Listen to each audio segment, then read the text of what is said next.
Komið sæl og verið velkomin í Fréttir vikunnar með Snorra Mássyni ritstjóra þann 3. maí 2024 eða viðtal við David Friedman eftir hvernig maður lítur á það. Tíminn flýgur og maí er gengin í garð. Í grunninn er, eins og margir segja, sumari komið. Grillsumari mikla er allan hafið á þeim sem ég þekki til, en fréttaþátturinn heldur áfram. Fréttaþátturinn með einföldu grunngildin. Ást á ættjörðu, ást á sannleika. Við erum rétt að byrja hérna á þessu vettvangi. Og við erum eins og endranær í góðu samstarfi við einhver öflugustu fyrirtæki í landinu á okkar mati og spyrðu okkur. Myntkaup, örugg og einföld leið til að kaupa rafmyntir á Íslandi með leyfi frá fjármálaeftirlitinu. Ekkert bull, við erum einmitt að ræða rafmyntir síðar í þættinum við David Friedman. Áhugaverð ný tækni, farðu á myntkaup.is eða við líka bara rafmyntir á Íslandi.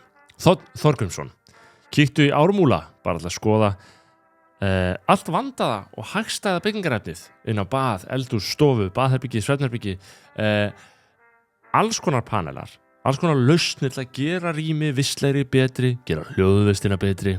Í Þorgrímsson frá 1942, þetta er ekki menn sem að grínast með það sem þið gera á 1942, Þorgrímsson. Ef þú spyr mig, samanburðið við aðra byggingarvöruverslun, þá veistu hvað ég segi.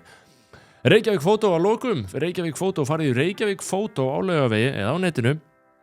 Til þess að raunverulega hugsa, hverjar eru ódýru og snilldarlegu leiðirnar til að fá betri mynd, betra hljóð, betri lýsingu á mitt efni. Þú ert að búa til efni, þú vilt bæta það, farið í Reykjavík Fótó. Þetta er ótrúlegt. Hvað er þetta að kaupa fyrir hóflegt verð þar? Það er komið að stórum málum hérna hjá ritstjórnum á föstudegi, fréttum vikunnar í vissum skilningi, en að þessu sinni með lítið öðru sniði, vitaskuld, enda hlotnaðist okkur skyndilega viðtal á miðvikudag við heimsþekktan þjóðfélagsrýni, engan annan en David D. Friedman, hagfræðing, son sjálfs Milton Friedman, sem er, fyrir þá sem ekki vita, bandarískur hagfræðingur sem hlaut Nóbelsverðlaun í hagfræði árið 1976 og er kunnur hérna á Íslandi meðal annars af eindregnum stuðningi sínum við frjálshyggju. Hann er svona einn af þekktastur af Chicago hagfræðingurum svonefndu sem voru líka svona hallir undir austuríska hagfræði sem er þessi frjálshyggju hagfræði. David Friedman, sonur Milton Friedman, hann var staddur hér á landi vegna fundar á vegum rannsóknarmiðstöðvar samfélags- og efnahagsmál. Þetta var fundur sem var haldinn á miðvikudaginn í sjálfstæðishúsinu við Austurvöll. Fór á hann, þetta var góð fundur en einnig tók ég þetta viðtal. David Director Friedman. Hann er fæddur árið 1945, hann er sonur Milton Friedman og eiginkona hans Rose Friedman sem var líka hagfræðingur. David er eðlisfræðingur að mennt, hann byrjaði í Harvard 16 ára en hefur varið ævi sinni í skrif hagfræðileg málefni rétt eins og faðir hans. Hans þekktasta bók er The Machinery of Freedom, þar sem hann færir rök fyrir pólitísku kerfi sem hann telur henta best, sem er ekkert annað en anarkókapítalísmi. Í þessari bók, Machinery of Freedom, þá er Friedman að leita alls konar dæmum sem styðja þennan anarkókapítalisma og styðja það að slík ráðstöfun sé möguleg. Og eitt af þeim dæmum sem hann finnur er þjóðveldisöldin á Íslandi. Þar að segja, hann tekur Ísland sérstaklega fyrir. Fjöllum tölvöld það í þessu viðtali. David Friedman er yfirmáta menntaður maður í hverri grein. Hann ber saman siðferði og samfélagsgerð á þjóðveldisöld á Íslandi og bær það til dæmis algjörlega eins og að drekka vatn saman við siðferði sem enn ríkir á meðal Rómafólks. Á Íslandi, eitt sérkenni hefndarkerfisins til dæmis á Íslandi til forna, eins og við þekkjum úr Íslendingasögunum, segir David Friedman að hafi verið hinn framseljanlega skaðabóta krafa. Þetta er mjög áhugavert. Hann kemur að þessu með svo ferska sín. Hann talar þessa framseljanlegu skaðabóta kröfu þar sem að öðrum gat verið falið að hefna ef þeir sem áttu að harma hefna gátu ekki hefnt. Þar að segja, hann tekur dæmi gamla mannin og einhver drepur son hans, en hann getur ekki hefnt. Þannig að hann felur nágrann sínum að hefna og fær mögulega hluta annarkvort af skaðabótunum eða þá nýtur heiðusins ef það var hefnt fyrir hönd hans. Á heildinleitið, þetta kerfi, eins og birtist okkur í íslenskum fornritum, þá er þetta skilvirt en ómiðstýrt réttarkerfi. Þar að segja, það er engin ein miðja sem ákveður þetta eru lögin og við munum dæma og hefna eftir þeim, eða dæma og refsa eftir þeim. Það er lykillinn. Það er svona sem þetta ómiðstýra réttarkerfi sem að Friedman sér fyrir sér í anarkókapítalíska framtíðar samfélaginu. Þjóðveldisöldin íslenska er honum mikill innblástur. Þetta er mjög áhugavert og mjög merkileg sín með það sem við öllu í öfnu einhvern veginn. Eigum að venjast í umfjöllunum Íslandingasögurnar, þetta er ekki beint inntakið í skilningi okkar fræðimanna eða þetta er ekki innblásturinn sem við dröfum á þessu. David Friedman gengur lengra. en það sem að taldi að hörðustu frjálshyggjumenn treystu sér til að því að hann telur að dómstólar, lögregla og landvarnir geti allt eins verið á höndum einkaaðila. Þetta yfir svona síðustu vígin sem fara ekki í hendur einkaaðila ef menn fara í draumaríki frjálshyggjunar. Og, segir Friedman, ef menn telja það upplausn, eða uppskrifta upplausn, þá bendir hann á þann samanburð að Íslendingar lifðu ekki við miðstýrt ríkisvald þegar þeir tóku kristni árið 1000 eftir Krist, en þá urðu ekki teljandi langtíma átök. Sömu sögur ekki að segja af siðaskiptunum á 16. öld. Þá voru Íslendingar sannarlega undir erlendu miðstýru ríkisvaldi og þá fór allt í bál og brand. Í þessu viðtali sem framöndan sem stórmerkilegt, þá ræðum við þetta. Við ræðum þessi atriði, við ræðum peninga, við ræðum opin og lokuð landamæri. Það sérstaklega áhugaverð umræða sem við tökum í sérstaklega í sambandi við Ísland. Og við ræðum velferðarkerfi, við ræðum löggjöf, við ræðum það hvaða pappa David Friedman, Milton Friedman hefði þótt Bitcoin, sem ég leik forvitna að vita. Og margt fleira í þessu merkilega viðtali sem vel að merkja hægt að sjá með íslensku texta á YouTube ef þið kjósið svo, annars getið hlusta á það á ensku, eftirfarandi viðtal. Gjörðu svo vel, David Friedman. Mr. Friedman, so nice to be here with you at the Parliament Hotel at Austurvöllur. You're staying here in Iceland for a few days, not your first time in Correct. Iceland.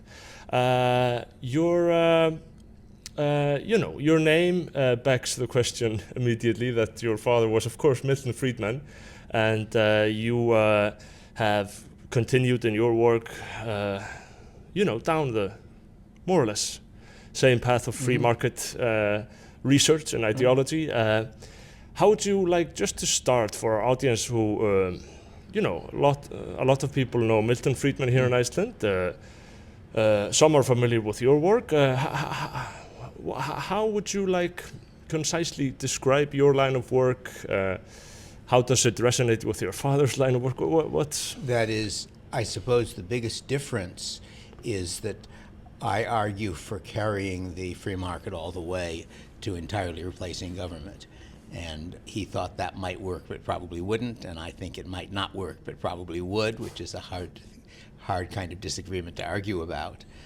But I've done quite a lot of things, but one of the things that I have done is to sketch out how a society in which government was entirely replaced by the market would look, and trying to use economics to figure out what the results would be.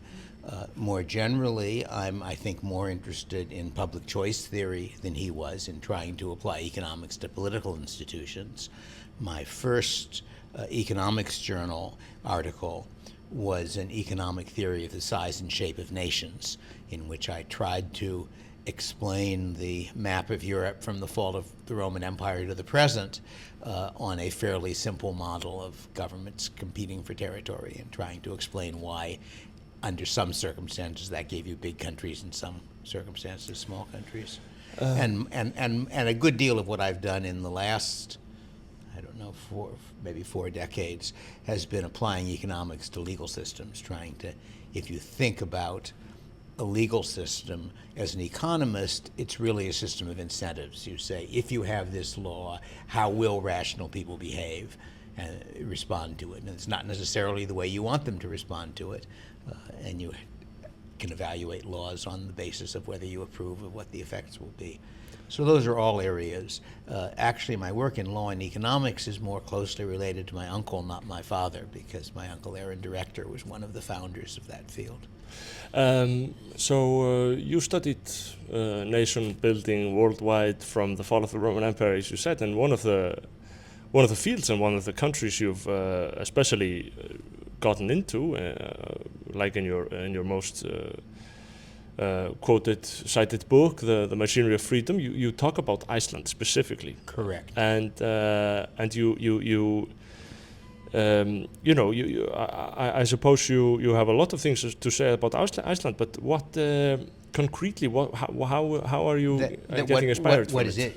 What is interesting is not modern Iceland, although it's a very pleasant country. Thank you. Nice to visit here. But what I find interesting is Saga period Iceland, because that was a functioning, what I think of as a semi-stateless society. As you probably know, Saga period Iceland, there was a legislature and a court system, but there was no executive arm of government. So once you got your verdict, it was up to you to enforce it. And that is, in a sense, a simpler version of the kind of thing that I imagined when I was trying to see what a modern society without a government might look like. Yeah, so for our listeners, we're talking about the goðaveldi, the chieftains that enforced law in some sense, but without a centralized government. I wouldn't have said that the Gothar enforced law any more than anybody else did. You didn't have to be a Gothi in order to enforce the law. And I think chieftain is a very bad translation. It's the standard English translation, but that makes it sound like a tribal society, and it wasn't a tribal society in any sense. But no, it was a system of what I like to describe as feud law, which has existed in quite a lot of other places. This is just the first place I encountered it. And the basic logic of feud law is that if you wrong me, I threaten to harm you unless you compensate me. And there are then about 4 different problems that a feud law system has to solve. And the first of them is some reason why my threat to harm you if you don't compensate me only works if you really did wrong me. That is some way in which right makes might, so to speak. Mm-hmm. And the Icelandic solution was the court system, that basically if I claim you wronged me, I then go to the quarter, ultimately to the Thingvellir, and we have a law case, and the verdict of the case is that you owe me 200 ounces of silver, and you pay me or you don't pay me. But if you don't pay me and get outlawed, everybody else who is interested now knows that you're the bad guy. And the result is that my friends are willing to support me and your friends are not willing to support you.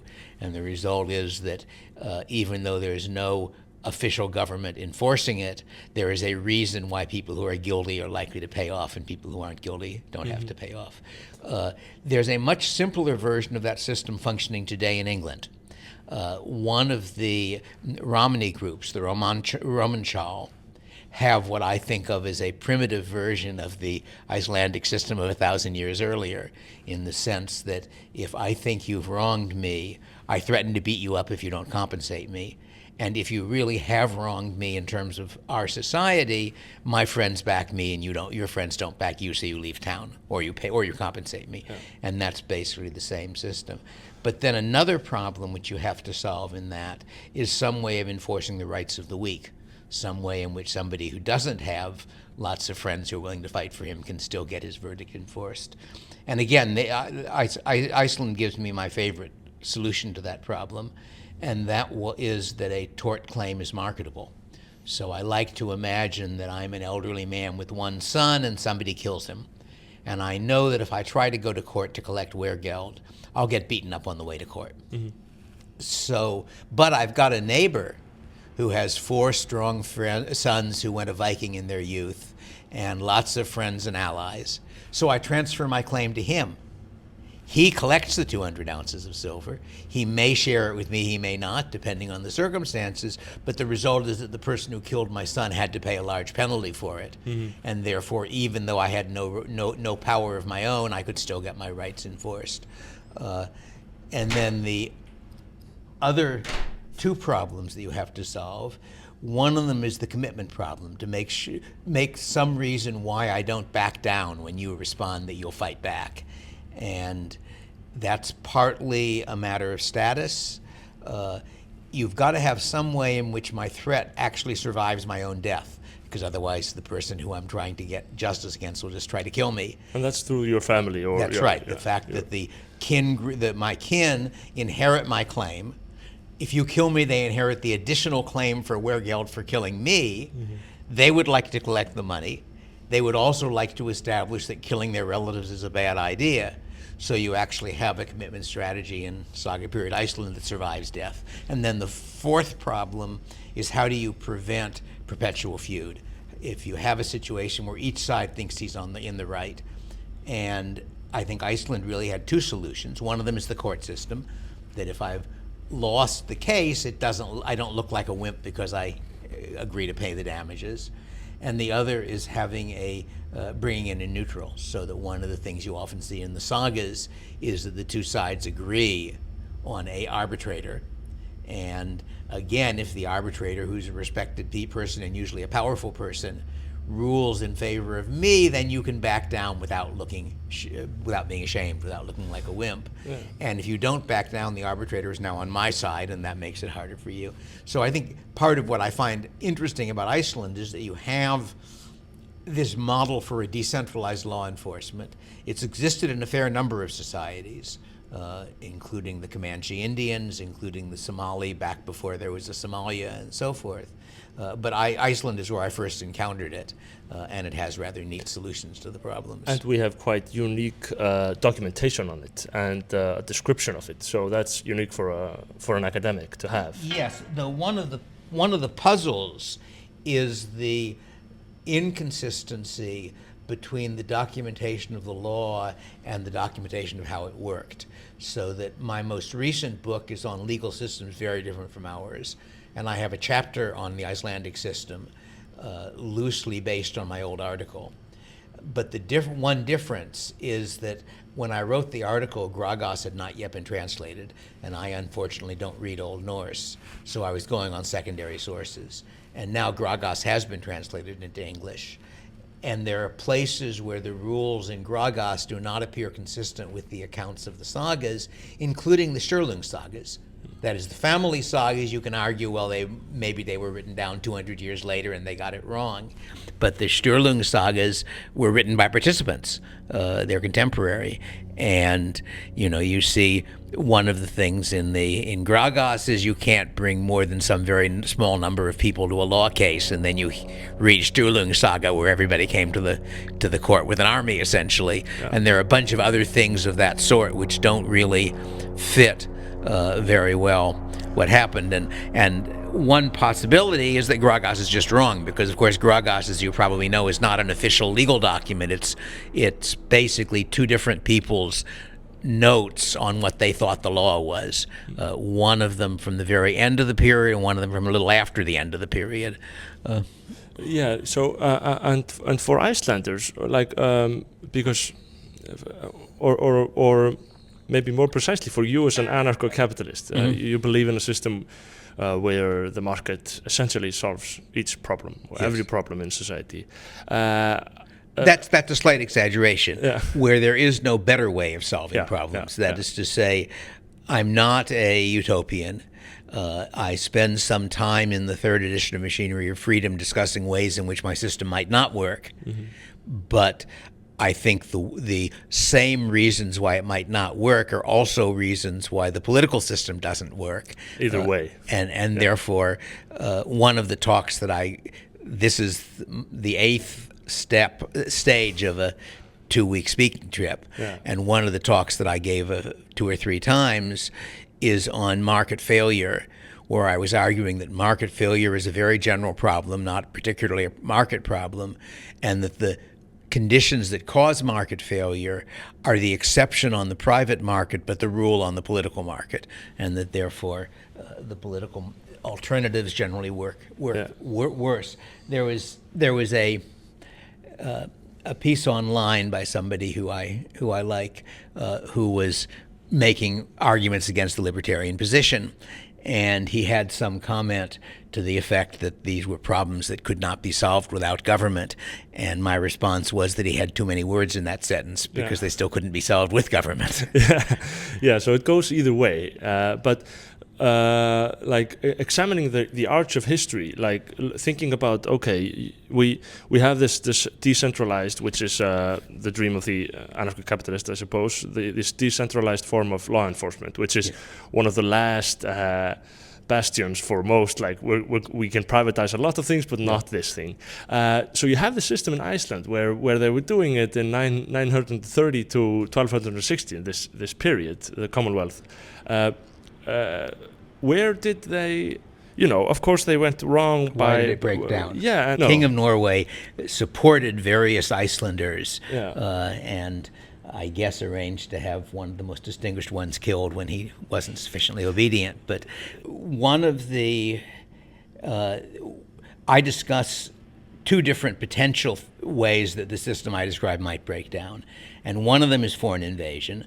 that national defense against nations is a public good. There are private ways of producing public goods, but not ones which you can be sure will be adequate. So it's possible that you won't be able to defend yourself. But the other is internal conflict, basically if there are too few rights enforcement agencies. And if you look at what happens between, say, 1,000 and 1,200, even though the number of Gethord is still the same, you have individual families controlling a whole bunch of Gethord, which means that the competitive nature is breaking down to some extent. And centralization is taking place. And you then end up with essentially civil wars, not over you wronged me and owed me damages, but over who's going to rule Iceland when everything clears up. And that could happen. But, the U.S. got into a very bloody civil war less than a century after it was set up. Iceland, about 200 to 250 years after it was set up. So, I don't know of any systems that work perfectly. What changed? That is one of the interesting puzzles for the Icelandic system is why did things go that way? And I have several different theories, but I'm not sure which one is correct. Við höldum áfram með viðtalið eftir örstutta auglýsingu. Með Toyota Relax getur þú framlengt ábyrgðina á bílnum þínum upp í 10 ár. Toyota, engin vandamál, bara lausnir. And then you go further into history, and we develop these social democratic welfare societies, Yes. which are in our ideological realm in our school system. They are described as admirable, a miracle, and such. And looking at it, I was brought up in believing, of course, that they are quite good in many ways. Do you think, like, if you see a welfare, a Nordic, Scandinavian welfare society, it's quite socialist in its nature? Well, that's a little complicated. Yeah, it's quite complicated. They're complicated. They're capitalist systems in the sense that you have private firms and private property, but they're capitalist systems in which the government taxes a lot of money away and then gives it to people. And I suppose one of the worst things about them is that they then prevent free migration. That once you have one of the great successes of the United States is that it absorbed about 1 million people a year into a population of 100 million. That's, I think, higher than any immigration we've had in recent decades. In the period before and after World War I, that was when my grandparents came over. And that was workable because it wasn't a welfare state. And therefore, when people from much poorer societies came over, they had to work and support themselves, and that did not injure the people who were there. But one of the problems with a welfare state, which I think you're seeing in Europe, I don't know if it's happening in Iceland or not, you're a little farther away from Africa and the Middle East. I would say people differ, but I would say a lot of people would say yes, that we are having this problem with the welfare state. But that in general, if you have open borders, then you have to worry about people coming in to live off the welfare state. And if you don't have open borders, that means that there are a whole lot of people who would be much more productive in America or in Iceland who are being kept very poor in their own countries. So that's one of the problems with the welfare state, that it makes it very hard to have free movement of people. Because of the fact that when they arrive, they are entitled to certain things, and that demotivates them to go to be hardworking, And it motivates them to come as opposed to getting people to come because they want to work hard and live a good life. There's a further problem, and I'm not sure I know enough to know how serious it is, and that is that if the welfare state makes it reasonably pleasant to live without working, in the short run, people still work because everybody knows that being unemployed is shameful. But after a generation or 2 generations, people start saying, well, look, I could spend my time working and have a good income, but I can have a pretty comfortable income without working at all. And southern Spain is a very pleasant place to be and not very expensive. And Georgia's a nice place too. There are a fair number of places where you can live on somebody else's money. And so in that sense, the system may be gradually grinding to a halt as you end up with the disincentive effects becoming more and more serious. Do you think that's what's happening? I don't know. No. I can't see enough. No. The economics says that could happen. Yeah. And I have seen the claim that in some of the Scandinavian states it is happening, but whether, given that these are politically loaded issues, the fact that somebody claims something doesn't tell you if it's true or not. It's interesting to, because I'd like to get your perspective, because we have, of course, a range of political issues and debate here in Iceland. Mm-hmm. One of them is exactly this, like recently the head of the Social Democratic Party said exactly this. I think you cannot have a welfare state and open borders, which seems like an obvious conclusion. What you could have, but I don't think any of the, at least Western countries, are willing to do it, is a welfare state for the present residents and open borders without a welfare state for the immigrants. Yes. So back when I wrote the first edition of Machinery of Freedom about 50 years ago, the proposal I made was that you have open borders, but the immigrants are not entitled to collect welfare. On the other hand, in order to be fair, their tax rates should be reduced somewhat because they aren't getting some of what the taxes are are paying for. But that would be, I think that would be very debated. It would clash with the ideology of the welfare state, but the ideology of the welfare state, the egalitarian ideology, is not consistent unless they're willing to support the world, and they aren't because they can't. Yeah. So in that sense, it's utopian. It's pushing what's really a hypocrisy in that line of argument. That is, one of the versions you see in U.S. arguments is people say, look, if we had open immigration, the immigrants will drive down the wages of poor Americans. And that might be true. It's a little complicated. It's not clear that's true, but it might be. But that means that you are putting the welfare of people who are making $15 an hour above the welfare of people who are now making $1 an hour somewhere other than the U.S. And that somehow, because they're outside of the boundary, they don't count. But if you really say what we ought to do is take care of the poor, well, there aren't very many poor people in America by world standards. No, it's a very interesting argument as well, because I've noted and I've written about it that our trade unions here in Iceland, like the mainstream, more or less leftist ideology, but increasingly globalist, of course, in some strange sense, they have never opposed immigration, which is also interesting. Like yours do not oppose immigration? No, barely. That's interesting. That's quite interesting, because they're. Some would say ours usually do. Yeah, but some would say they are quite co-opted just by the general globalist ideology, of course. But is that contradictory in its core, to not oppose immigration but still fight for workers' rights? It depends on who you're working for, who your constituency is. It's not contradictory, but it just means that you're fighting for the rights of workers who are not Icelanders. Yeah. Not Icelandic. Also, I'd like your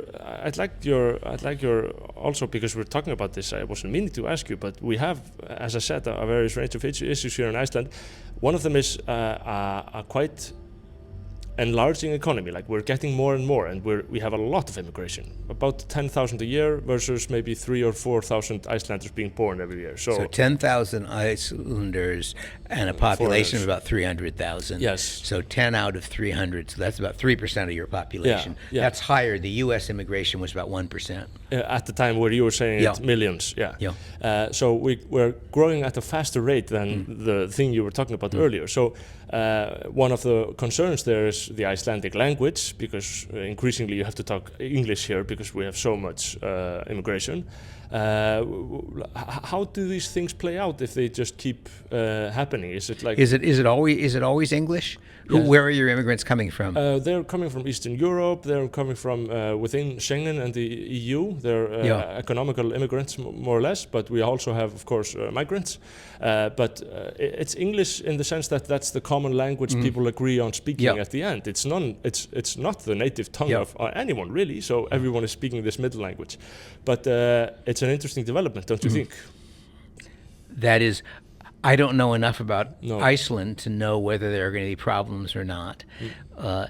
And there is a sense in which there is sometimes a conflict between attractively diverse cultures and openness, toleration, and so forth. An example that I've discussed elsewhere is the Romani, the gypsies. So that's, Romani is probably a better term for them. As far as I can tell, in America, the Romani culture is being destroyed by tolerance. That basically the way the traditional Romani system worked was that the ultimate sanction was marame, which meant being ruled to be polluted, which meant that other Romani wouldn't associate with you. And that worked in a world where the Romani knew that all of the non-Romani were terrible people, and the non-Romani knew that all of the Romani were terrible people, and therefore if you were Romani and couldn't associate with Romani, you were in real serious trouble. But in the Romani population in the U.S., that's been gradually fading. And therefore, at this point, if you are in effect expelled from the Romani population, you can just do fine interacting with the non-Romani population. And probably the other Romani aren't going to take it as seriously as they used to because they know that they could go somewhere too. So the result is that on the one hand, it was, from my standpoint, it was really interesting to have in effect an alien culture in my country where people like me could observe it. But on the other hand, that was a culture where people died at 60 or 65 because it was not a very healthy lifestyle. So I can't really object to its being destroyed, even though I can sort of regret it. And similarly, Iceland is a neat place, and the fact that you actually can read the sagas in the original is wonderful. But if the result of, eventually another 500,000 people coming here and living good lives here is that many of them don't speak Old Norse, too bad. Yeah, too bad. I suppose that won't be the end conclusion. We can't take the past couple of years and say the next 10 or 20 years will be the same. We can't do that, of course. We can't predict the future in that way. Let's see, we have a lot to talk about. What do you think your father would have said of Bitcoin? I think he would have approved of it. It's a very ingenious idea. I think he did comment on the issue of digital currency in general, but I think that was based on stuff that I had told him about before cryptocurrencies. The original idea was Chaumian digital currency, and Chaumian currency, which doesn't really exist, although we know how to do it, unlike Bitcoin, is a private money. That is, it is an anonymous currency. Bitcoin is not anonymous. Bitcoin is arguably the least anonymous currency that has ever existed, since every transaction is public information, although it's public information about what account paid what account, not about what person paid what person. And there have been some attempts, which how successful I'm not sure, to develop cryptocurrencies which are private. Monero is one of them, and I forget what the other candidate is. I haven't touched this. There's no particular reason why government should produce money. That sort of has become fashionable, as it were, in recent years. If you look, say, at medieval Europe, quite often the money that was being used for international trade was not the money of the local government. It was some gold coin that some other government, the Byzantine numisma or the Arabic dinar, was producing. And they produced it not out of thin air, but using actual, Yeah, oh, sure. Those were those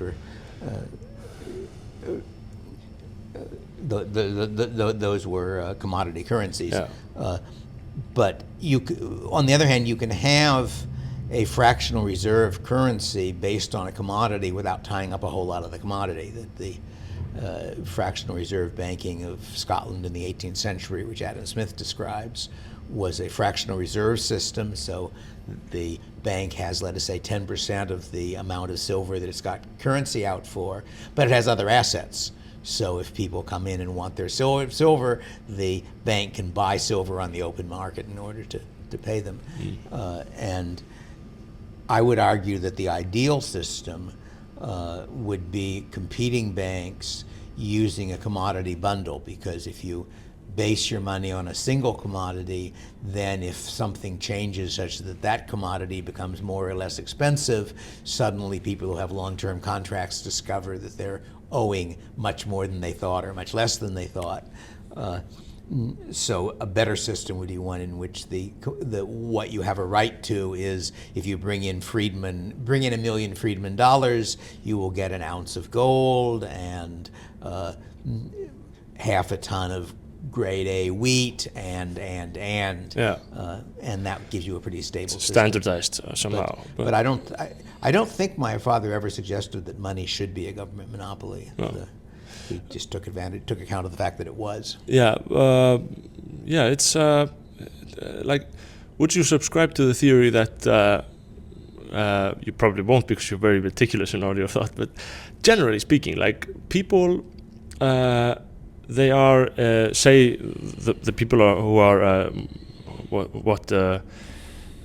the most decisive in saying that this unsound money we have, this government money, monopoly money, is making us poorer, is making our lives worse. Is it so? Do you think we would have a better life if it were through sound money, a sound economic system? I don't know if it's going to be Bitcoin or some other technical solution. I think there are a number of problems with government-run money, and how serious they are has varied from time to time and place to place. That one problem is the risk of serious inflation, which Iceland has had, not I think recently, and other countries have had quite seriously, and that's a problem mainly because it makes long-term contracting difficult because you don't know what the units you're contracting in are going to be worth next year. But you also have things like the Great Depression, which arguably, certainly my father would argue, was the result of mishandling of the government money by the Federal Reserve System. So in that sense, it makes things worse. On the other hand, I would have said that in the U.S., nothing happening to the U.S. dollar at the moment is making life very much worse for me. No. So in that sense, it is not an urgent problem. But we would be better off if we had a reliable form of money. Geopolitics, the stage we are looking at is quite complicated these days. We have wars and conflicts. And constellations of certain countries and governments. We here in Iceland, we are part of NATO, and thereby and through a special treaty with the US, we have some degree of certainty of some defense if something were to happen. We also are part of the Economic Trade Union with Europe. For an island like Iceland, how would you as an observer, how would you say should we lean towards America in the coming years? Should we lean towards Europe in the coming years? I don't know what leaning means. Iceland ought to have free trade with everybody. It's in their interest too. You've got a lot of cheap energy, and you can convert bauxite to aluminum cheaper than anybody else can, and then sell it to people. You have an environment that foreign tourists find very interesting, and you can therefore export tourist services, so to speak, and thus make it very expensive for other people to visit you because the exchange rate is pretty bad for foreigners who want to buy things in Iceland. But I don't see any particular reason why Iceland should be tilting in any direction. As far as I know, the last serious problems with invasion of Iceland were pirate ships in about the 15th or 17th century, late. Then the Danes were supposed to protect us, but they couldn't. I understand. Yes, right. I got very annoyed at somebody who was putting down the old Commonwealth on the grounds that, look, the Icelanders had this much trouble with pirates, and he didn't seem to have noticed that it was like several centuries after the end of the old Commonwealth when it was the king of, if it was Denmark at the time, they were supposed to protect Norway earlier that was supposed to.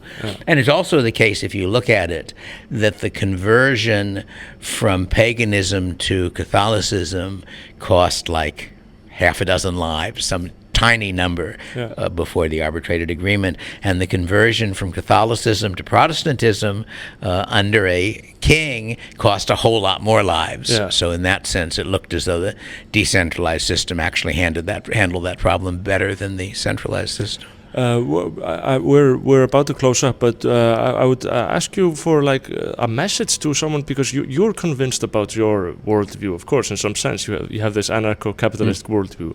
You're convinced about it.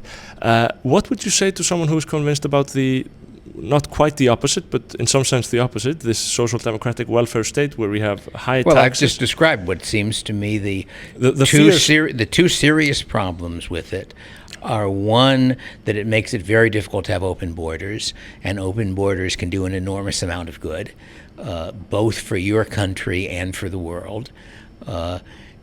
And second, that it's not clear that it is stable in the long term, since if people can live reasonably comfortable lives without working, there's a strong temptation to do that, and if nobody works, you don't have the revenue in order to support your welfare state. But how about people who become afraid of hearing, okay, these big systems of ours, the hospital system, the welfare system, they become afraid of they're losing some security if they privatize it?